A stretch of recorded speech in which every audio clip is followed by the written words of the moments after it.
گلرخسور او گلرخسور حق الهی را می نگهش کن در بخی خونه نمی نماید. گلرخسور او گلرخسور ای نگهش کنه توی درخت اومده.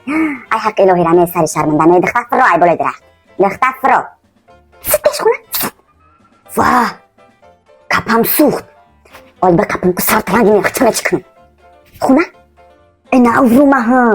نه افرومه هم امونم بده توبه زد بیا خونه شعر تعزیاد که پگه حال شعر میپرسنده مکتب یعنی شعر عزیاد کن برچه جون برچه کلا حکت کدوچه دیگه در شبی خوام همون شعر همه گون توبه بیا مگزین میریم بیا گلرخسور فاند منه یه حیات میره میزنه حالت نگه دختر حالت نگه که من عصبی که خونه زد جی پیرس باشه ای همه توچکه دینو میبیند که در جایی 5 منوت وقت زد شعر تعزیاد کن فرنده منه کار باری خونه را میفرمونه نمیمونم بسی که